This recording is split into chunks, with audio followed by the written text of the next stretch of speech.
Hi, I'm Colin Sandberg, coach of the Endurance Collective. I'm here as always with Ben Turretz, coach and founder of the Endurance Collective. Hey, Ben. How's it going? It's been a little bit. Happy New Year. Happy New Year. Just us this time, which is okay. It's a little more Um, fun topic this time, I think, too. yeah, I've been really excited about this. I think we both wanted to get this in. We're just squeezing it into January because we know that a lot of people are doing dry January right now. How about you? Are you doing dry January? I would say I'm doing like a damp January. I'm Yeah. I'm I'm trying to control my and moderate my intake of alcohol now that I'm actively training for something. Ooh, okay. Um, I have a joke for you. How do you know someone is doing dry January? How? Because they can't go 10 minutes without telling you. My well, my business partner, he calls us all tourists. Because Yeah, he's like, oh, I've been doing this for 7 years now. I'm a pro dry January or so. yeah. Uh, you know, I, you know, will But be all right, you're starting off on the right note. yeah. Okay, so that's good actually because I thought, thinking about this, that this had the potential to be a really fun episode. And then when I started putting together my notes, I also realized that it had the potential to be like really dark and depressing. So, Very much so. um, so let's agree to try to keep things on the lighter side. And if I get too Yeah. dark, just tell a joke or And have. and I think we should also let people know that neither Colin nor I are dietary experts. We're not registered dietitians. We have consulted the RDs on our staff about this, and but please do not take any of this as medical advice. This is a lot of this is going to be opinion and based on research we have done uh, out there on the interwebs and in conversation with our medical staff here at the Endurance Collective. Okay. Hopefully, our lawyers heard that. All right, so I want to start by bringing up a study that came out last year in the Journal of Medicine, Science, and Sports and Exercise. And to really paraphrase this, the conclusion was that higher fitness levels are significantly related to greater alcohol consumption among a large cohort of adult patients. Um, Basically, fit people drink more. So, um, I think for a lot of people that's a little counterintuitive, but for you, and does this jive with your experience with athletes? Well, as a now reinvigorated gravity racer, yeah, absolutely. You go to an enduro or a downhill race, and there's a fair amount of alcohol consumption. And I was just down working with one of our professional track athletes, and we were talking about this, and she was lamenting about how the throwers all go out and party and drink and eat at Denny's right before a meet, and all the distance runners and middle distance runners, they can't do that. Are they going to Right. have a bad meet? A little bit So of I a culture clash. well, and here in Durham, we have there's the Bull City Beer Runners is a good example of a drinking group with a running problem, and I think that's kind of a common Yeah. iteration of many different clubs that thought of hey, I run or I ride so I can drink more. Yeah, I mean, do you think that's it? Or is there another explanation? I think I think there's some mental gymnastics that are done to maybe feel better about you know consuming alcohol. I say I've been just as guilty of that as others. But looking at some of this research, it's pretty hard to ignore the fact that beer calories all calories are not created equal when it comes to alcohol, and then, also fueling for your sport. So, the term, I earned this beer or I earned this drink. Well, you still have to fuel your body. Can't use that alcohol for fuel. Yeah, and we will get to that, but but I also wanted to say that I mean I kind of thought of a few different possible explanations. I don't know. I think that this study was only last year. There's been a lot of speculation on it. Some interesting explanations. One being, as an athlete, you can get away with more. It's like Right. I think it's a Phil Gaiman quote that he said, if the fire burns hot enough, you can throw it'll burn anything. Right. Right. There's this idea of like a sensation seeking behavior that maybe it's like the same thing that makes us want to do these sports, like the same adrenaline rush we get by doing these sports. Maybe alcohol can tap into some of that same desire. You mentioned the social part of it. You get together, running club, after a race, whatever, have some beers.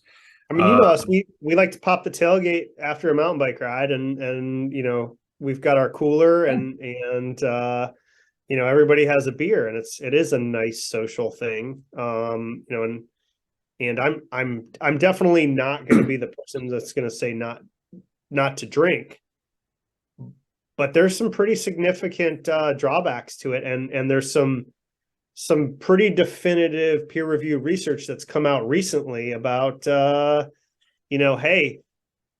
it's not just linked to cancer, it is definitively a carcinogen. Yeah. Yeah, not to put a damper on these flames, but that's a good segue. I'm just going to run down a few of the dangers of alcohol, and I think most of these are pretty universally accepted. So stop me if you disagree. Alcohol hurts brain function, slows the pace of communication between neurotransmitters, deadening your senses and responsiveness. Obviously, that's going to create problems when you're trying to complete tasks like driving or working or riding a bike, making important decisions. Alcohol can damage your ability to manage emotions and over time contribute to chronic depression. Alcohol hurts heart function, weakening heart muscle so it's unable to properly deliver oxygen to organs and tissues. Obviously, that's going to have an impact on any endurance sports, anything heart related. Increased risk of high blood pressure, hypertension, stroke, heart disease. So obviously, those things probably not good for athletic performance either. Alcohol hurts your liver, maybe a no-brainer, but increasing the risk of liver cancer, type 2 diabetes, and cirrhosis. Alcohol hurts your immune system. And there's even been some information that there's a possible link to increased susceptibility to HIV. Overall, alcoholism reduces life expectancy by 10 to 12 years. 2010 UK study by David Nutt et al. Scored different drugs on a range of criteria based on harm to the individual, so not potential harm to other people, killing somebody when you're drunk driving. Found that alcohol was the #1 most harmful drug with a score of 72. By the way, just for reference, #2 was heroin with a score of 54. The WHO report says that alcohol has surpassed AIDS as the world's leading risk for death among males 15 to 59. In the U.S., excessive alcohol consumption is the leading cause of premature mortality. By the way, excessive alcohol consumption is defined as 4 drinks in 2 hours or 8 drinks per week in women, 5 drinks in 2 hours or 15 drinks per week in men. And finally, we have 88,000 alcohol-related deaths per year in the U.S. This is as of a 2014 study That's compared to 17,000 deaths per year attributed to illicit drugs and 22,000 deaths per year from prescription drugs. Okay. Yeah, Did I miss anything? Yeah. No, well, I mean, I think I brought it up a little bit earlier, but cancer, and you mentioned, I think you mentioned liver cancer, Yeah, but also colon, stomach, esophageal.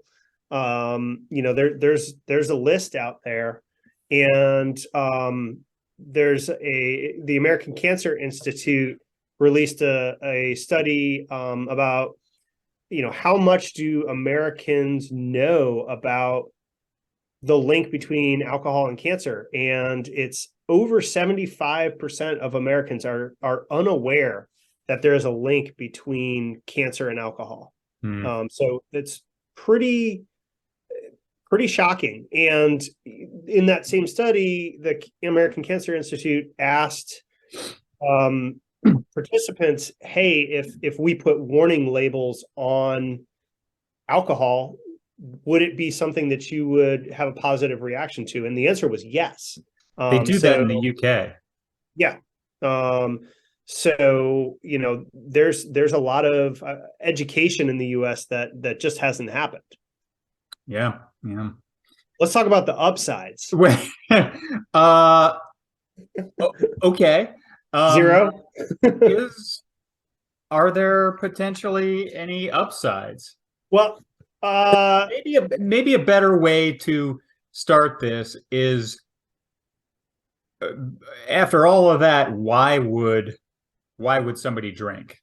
Well, I think we talked about it, and there's a social aspect. Humans inherently are a social species, and a lot of us have anxiety, especially after coming out of this pandemic. And alcohol lowers inhibition, so it helps us get out in the world and talk and converse and perhaps lower the barrier when there's anxiety around something.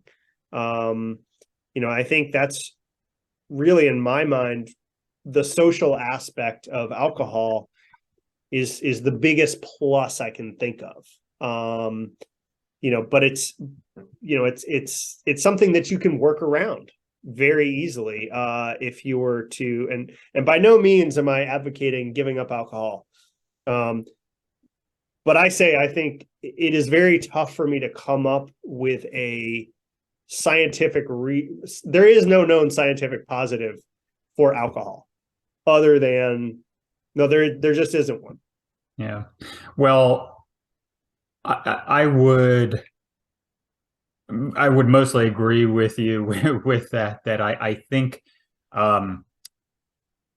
one thing alcohol does a good job of is helping us sort of turn off our brains. And I think there are a lot of times in the modern world where we feel like our brains are working against us. We've just got all of these irrational thoughts and feelings and ideas and hopes and fears just ping-ponging around in our heads and only causing anxiety and not necessarily helping anything, having a positive effect. But yeah, maybe that's some relic of pre-industrial days or whatever. The problem is we're using an addictive substance to treat that, and I think really there are other ways we could learn how to deal with that. First and foremost is just simply sleep. And alcohol really does a number. Maybe we'll have time to talk about that later, but really does a number on our sleep. And I think a lot of the reason we sleep and dream is to sort of sort out all these irrational thoughts in our head. And even other things, maybe meditation and exercise can help us sort through that. And ultimately, I would also want to say that, if you have severe anxiety, you should talk to your doctor about that. And maybe it does need to be treated with medication. We really shouldn't be self-medicating. I mean, we we wouldn't self-medicate cancer by trying to give ourselves chemo. Well, I don't know. There's some of us out there that listen to certain podcasts. Maybe. Maybe. I wouldn't take their advice though. Yeah, no, I think that's a really important, the trying to use alcohol as a way to downregulate our brains, when in fact, we're trying to use it as a way to recover, and alcohol definitively inhibits recovery. And anecdotally, I haven't, aside from those 2 sips of that IPA that I just put in my mouth, and I'm assuming that's a glass of wine right there. No, it's but I haven't had a drop of alcohol in 3 weeks. And I feel pretty damn good right now. I'm putting out some really good power numbers. I'm sleeping really well. I feel great. I've lost a little bit of weight. And I'm eating a ton. I can put whatever, the chimney is hot, but I'm putting good fuel in. So,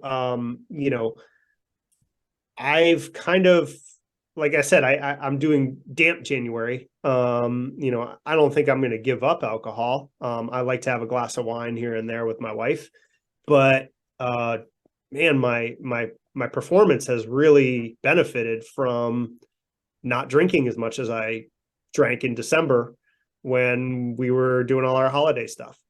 Yeah. That kind of leads me to a question, and this is one of the things that for me inspired us doing this podcast. Is I heard on another podcast that will not be named, they had a Q&A episode, and somebody asked, how many beers can I drink before my training is worthless? So do you think drinking undoes training? No, I don't think it undoes training, but it definitely impacts training, and it impacts training definitively in the recovery aspect. So you and I as coaches know that recovery doesn't necessarily mean for the next day, but 3, 4, 5 days down the road is where that really starts to hit you.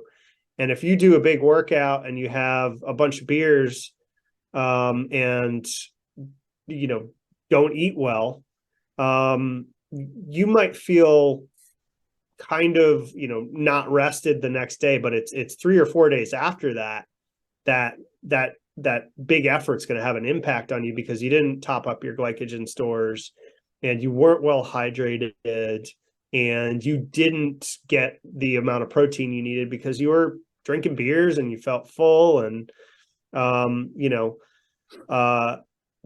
a beer after a ride, is it the greatest thing in the world?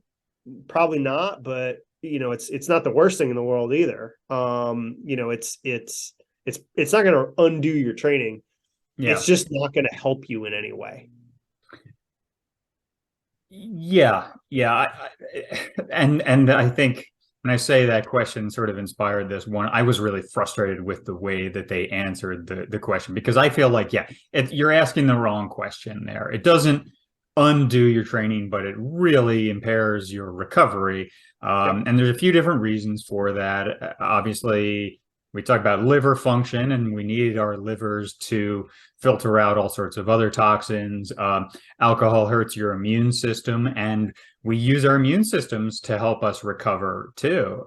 They sort of do double duty. But really, most importantly is for me is the sleep. And when I have conversations with athletes about recovery, the first thing we always get into is, how's your sleep?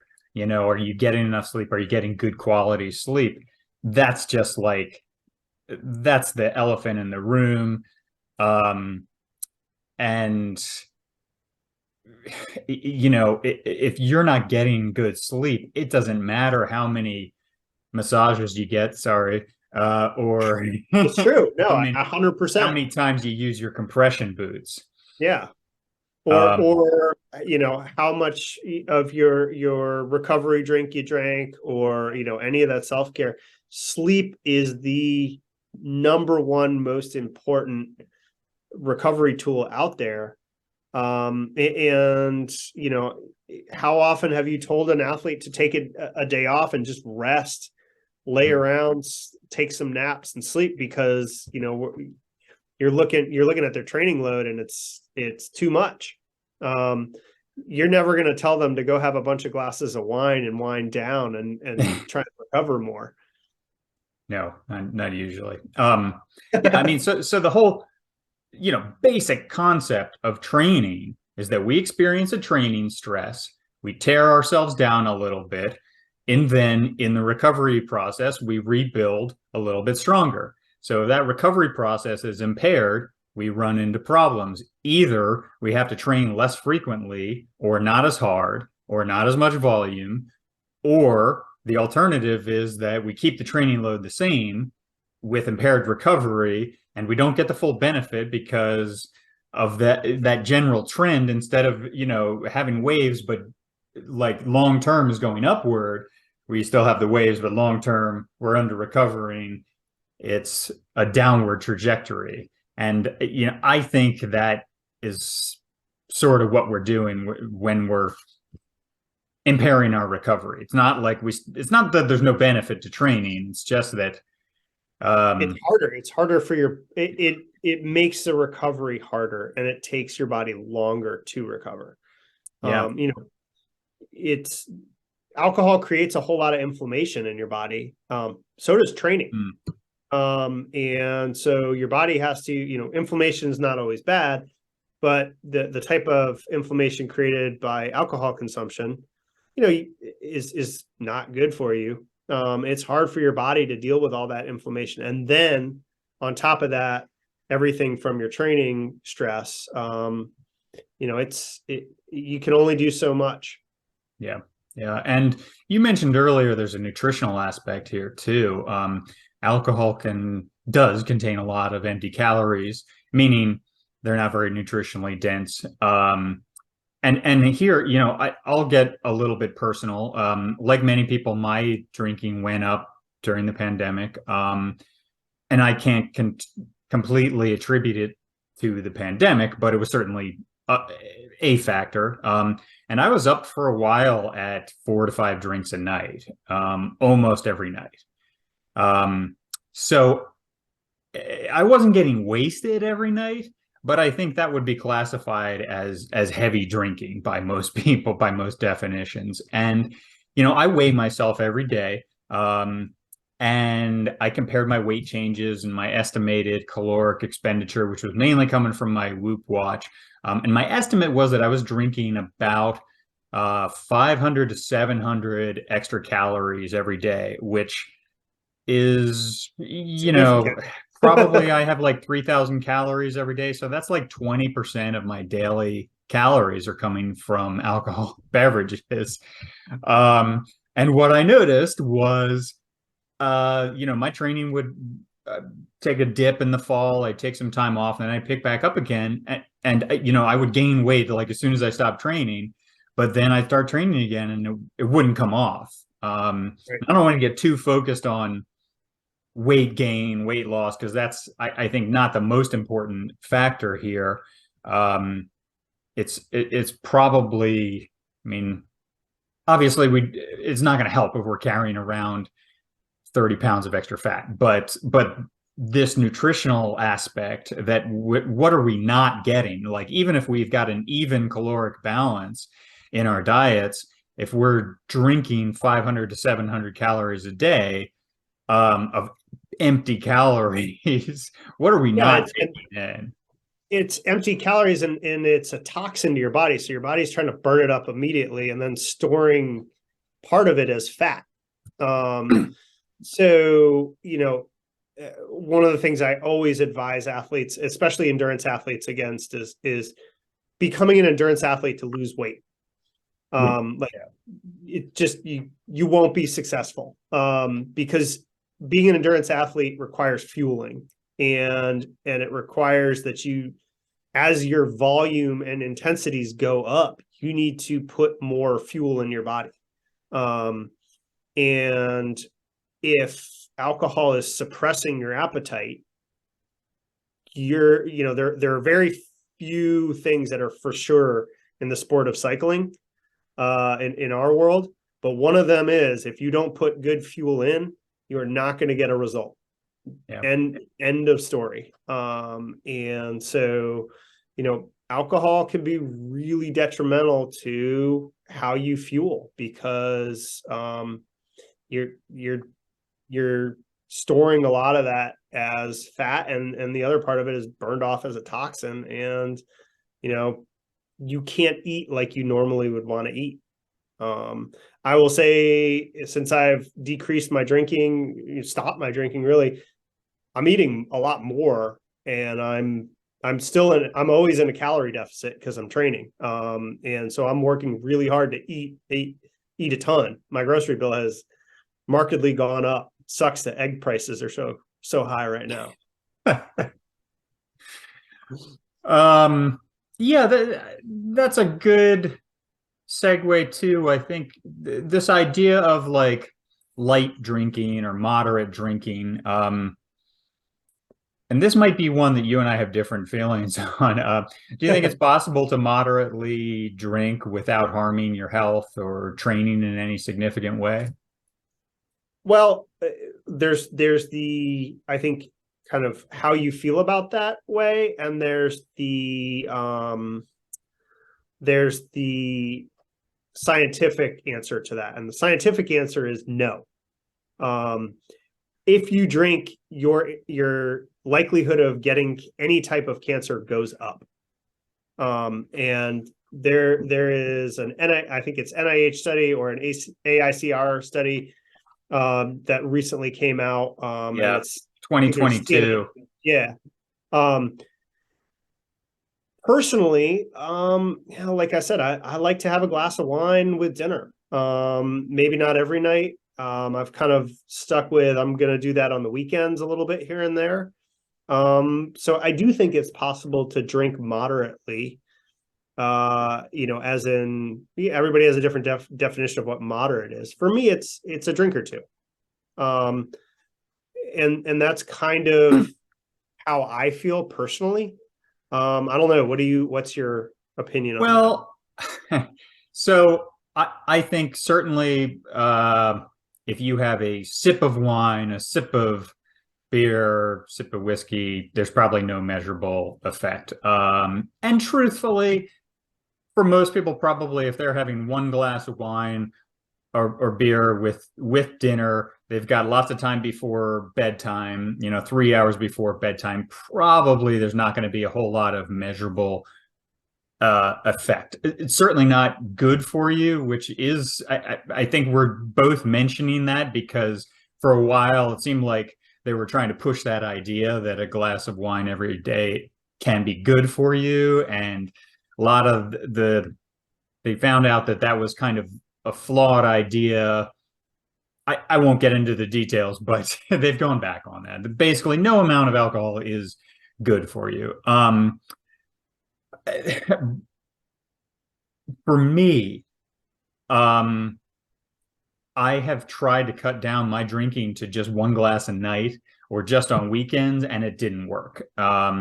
Because the second that I say I'm just going to have one drink, I think about that all day, and I think about I want to have the perfect drink because I've only got one, and what's it gonna be? And then when it's done, I'm sad. I feel like, oh, it didn't meet my unrealistic expectations. So for me, it occupies way less brain space to not drink than to try to have one drink. And this sort of gets into what for me is the big point, is that alcohol is addictive. Alcohol is an addictive substance. And I think you can, it's probably not that harmful if you're having one drink a night, but some people would poke holes in that. And I Well, want to and how many mention, other substances are we taking into our body over the course of the day that, you know, PFAS out of, nonstick pans, and, you know, the diesel fumes that we're sucking on when we're tailgating a bus on our bikes. You know, we're definitely putting toxins in our body, but this is a measurable, controllable thing for most of us, that we can eliminate if we choose. So I think that's where it differs, right? well, yeah, so I wanted to give a plug for this book. I don't know if you've read it, I called have Naked not. Mind, Annie Grace. Um, and it really changed how I thought about a lot of these things. And one way it did that is because I think we have this tendency to really make this binary. And in one category, we've got the people who can control their drinking. And in the other category, we have alcoholics who have an addiction and they can't ever have any alcohol, or they will like they never outgrow that. And then the truth is, at least in her opinion, and I would say in my opinion, it's not that binary. It's a slippery slope. And the analogy she uses is that of the pitcher plant, which is this carnivorous plant found in Madagascar and India and Australia. And inside the pitcher plant is this really sweet smelling nectar. And insects will fly into it to get a sip, but they don't notice that as they consume the nectar, they fall further and further into it. And as they fall further and further, the slope gets steeper and steeper. It gets harder and harder to get out. And they don't notice because this nectar just tastes so damn good. And then one day they look around and they're drinking this nectar and there's a bunch of dead insects around and they can't get out. So, you can carry this analogy forward and say that people start to drink more and more. And and over time that they will drink more and more. And some people, maybe that slope is really steep, they get to college and they just dive right in and they start binge drinking. And other people maybe spend their whole lives gradually falling in. The point is, again, the author's point, is that anyone who is drinking is maybe somewhere on that slope, even if the downward progression is too slow to notice. And yeah, I mean, the one other thing on that note that I would mention is I remember having a conversation with my brother a while back about this topic, and he said, "Has there ever been a year when you drank less than the previous year?" And that was really tough for me to answer. So yeah, I think the notion that there's just two categories of people that are in control and people that are out of control is somewhat flawed. And I think that's a great point. And everything we do is on a spectrum. Certainly our athletic lives are on that slope as well. I think you'd agree that the way we in our cycling careers have treated cycling it's also kind of an addictive thing. I get pretty antsy and have withdrawal if I haven't ridden my bike in 2-3 days. Granted, that's not inherently something that's going to negatively impact my health. Mm-hmm. But I think having some grace and understanding that, yeah, this isn't, you're an alcoholic or you don't, or a teetotaler. There's a lot of middle ground, and we need to be sympathetic to that. Yeah. So let's talk a little bit more about dry January. What made you want to do dry January, or what'd you say, moist January? moist like a pound cake. You know, I actually kind of started it before January, because before Christmas I was drinking a lot and I wasn't feeling great. The biggest thing for me was sleep. And I had just gone through some really stressful family stuff where I was up a lot in the middle of the night, thinking about stuff. And that kind of had been dealt with. And I kind of had picked up my drinking as a way to cope with it a little bit. And I wasn't really happy with that. And yeah, I was kind of like, okay, I'm just gonna stop. Um, and typically this is a time of year where, I'm a big, the one normal sport or regular sport I watch is the NFL. And I associate that with IPAs. And I kind of cut it this year, and within a week was feeling real good. I still was having a beer here and there. Um, and then I started doing some structured workouts and feeling better and better. And it just kind of snowballed. And, it feels good to feel good, man. So Yeah. I really think it's something that just kind of fed itself. And I'm, like I said, I'm going out of town this weekend with my wife to take a little break from work, and we're probably gonna have a nice dinner with a couple glasses of wine. And I'm not stressing that. I'm not feeling like I'm you know breaking anything. I'm gonna enjoy it because but I think after that I probably won't have I won't drink much. um and really I think a lot of it is associated with how good I feel, and how well I'm sleeping right now, um and also like how I'm able to deal with some of the outside stressors affecting my life. um Not using alcohol as a coping mechanism actually has helped me deal with some stressors better and more clearly than I would, I think, if I were drinking.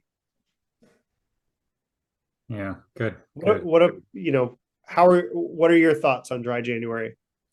Yeah. I mean, I'm all for it. I know that I told the joke at the beginning, and there's been a little bit of pushback on dry January because there definitely is sort of a smugness that some dry January people have. And I guess I've also heard it argued that people will take 1 month off from drinking and then they'll go right back they'll drink more in February. But there's been some evidence that really that's just not true. And there was one study that showed that doing a dry month helped people on average reduce their drinking, and even a year later, on average, people were drinking less. So I'm all for it. I think the truth is it's good for everyone to take a step back periodically and evaluate our relationship with alcohol. And I certainly know a few people who started off doing a dry January and then kind of just kept it going because they realized that their lives were better. I mean, a great example is our one of our strength coaches here at EC. She a few years ago stopped drinking in preparation for an ultra race she was doing, ultra marathon she was doing, and she did the race and she felt great. And then she didn't drink for the next month, and it just kind of kept going, and she hasn't had a drop of alcohol in couple of years, well, more than a couple of years. And we talk about it here and there. We went out to a nice Mexican place for our kind of office Christmas party, and we were all having margaritas, and she's like, man, if I could have one alcohol, it would be margaritas. But you know I'm good. And and I'm gonna go have a good training day tomorrow. And um that's cool. I respect that. um Yeah. you know Not my choice. But I think I agree in that I'm definitely feeling better right now.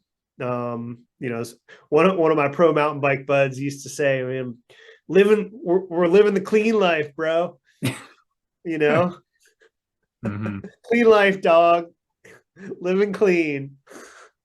Yeah, getting back to the first thing we talked about, that athletes tend to drink more, and I think of the fact that so many athletes are heavy drinkers, Mhm. despite this mountain of evidence that alcohol can really hurt our ability to train and recover from training and to perform well, is all evidence to me of just how addictive alcohol can be. And yeah, certainly maybe that's going to affect different people in slightly different ways. But for me, once I'm in the habit of drinking every night, it's really hard to break out of that. Yeah, And becomes part of your routine, right? yeah, and even the thought of like, oh man, I'm doing dry January. The thought of not being able to drink makes me sad. Hmm. And it feels almost like, it feels like you're losing a friend. Maybe it's that friend who's really fun, but you always get into trouble with. Yeah. Yep. Yep. Um, That's him. Well, and the other, and it, right, it's easier said than done because it is an addictive substance, and um, one of the interesting things to me is that you know our community is always looking for that like extra edge, that extra percent of performance, and they're supplementing and waxing their um, chains. yeah, waxing their chains and shaving their legs and putting on arrow booties and whatever it is, but they're still drinking. And Yeah. drinking is something that eh, theoretically is within your control that you can eliminate, that is absolutely going to increase your performance because it does not give you any kind of benefit. So if you eliminate drinking, you likely will have some performance benefit. Um, and you won't have to boil up a bunch of wax and dip your chain in it. Yeah, it's in a way, it's pretty low-hanging fruit for a Yep. lot of people. That's not to minimize how difficult. I mean, I have tried to make that really clear that I've had a lot of trouble um, sort of getting out of that addiction hole at times. And I wanted to mention too, along those lines, we talk about how much alcohol hurts your sleep, but alcohol is a sedative too. And I know if I'm drinking every night, I get dependent on that sedative to get to sleep every night. And it's like it's not good sleep, but it Right. helps me be not awake. Right. and Right. and I've even had times where I have a race coming up the next day or something, and I say I don't want to drink tonight, but I have to, because otherwise I'll be laying there in bed for 3 hours, not able to get to sleep because I'm used to having that sedative every night to get to bed. So, it takes, if I do something like dry January or stop drinking, it takes me a few days at least to break out of that, and start to really feel the benefits of it. Yeah, absolutely. I mean, I would say it probably took me a week before I was like, oh wow, feeling pretty good. And I think the first measurable thing I noticed was my sleep. And where I noticed it was I was not waking up at 2 a.m. after having a couple of drinks. I would I'd wake up at 2 or 3 when my body was burning through that sugar with my eyes wide open. I was like, crap. Shame and regret. I've noticed really, really vivid dreams. Whereas That's the ayahuasca, dude. if I'm That's drinking, I feel like I don't dream. Maybe I do, I just don't remember any of it. But I kind of feel like that's the alcohol shutting off that REM sleep that helps you process all of that irrational stuff that we talked about. But yeah. and I haven't been wearing my Whoop watch for a little bit, but I really noticed, I would say on average, drinking, 4 drinks a night, my HRV probably averaged at about 25 to 30. And then not drinking, the average is like 65 to 80. So it's and I even noticed even like one beer, it would tank that score, which, maybe there's some chicken and egg stuff there and everything, but there is a pretty clear established correlation with HRV and recovery level, and it does not, it has an immediate effect on that number. Even if I feel okay, like I wake up and I say, yeah, I feel okay, I don't have a hangover, I can go train. But you don't have that extra gear when you really need it. Yeah, I think so. So, all right. So bonus question, and this is kind of another Liz idea, so I want to give her proper credit for this. But she said when we were talking about this at the office, in her opinion, you need to have another non-alcoholic fun drink to replace that alcoholic drink, especially in social situations. You were talking about that with the margaritas. That can be really triggering, obviously, for a lot of people. So do you have a special non-alcoholic drink that you'd recommend? And if so, what is it? Oof, gosh, that's I mean, I would kind of think of like a non-alcoholic, a non-alcoholic Bloody Mary would be really good. But recently I've tried that Athletic Brewing IPA. That was pretty good. That's up there for me, kind of scratches the itch if I want a beer. Honestly, for me, just good seltzer water is kind of my jam. I like here's my plug. Sponsor me, LaCroix Pete's Pear is my jam. You hear that, all LaCroix? I will pimp you on with all 1,400 followers on our Instagram. Give me all the LaCroix in the world.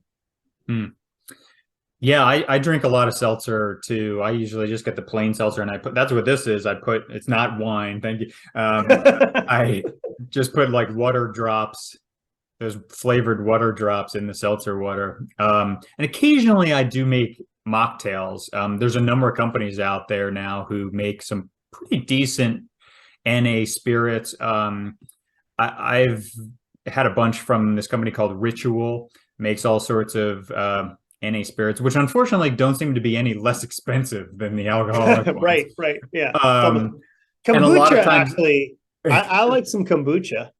Yeah. A lot of times I think there's something that you have to have in those that simulates the alcohol burn, either like some hot pepper or some fresh ginger or something. My only warning to people would be, don't just try to make the regular cocktail and substitute the non-alcoholic spirits. It does not come out right. Look for the specific recipes, and there's some really good ones.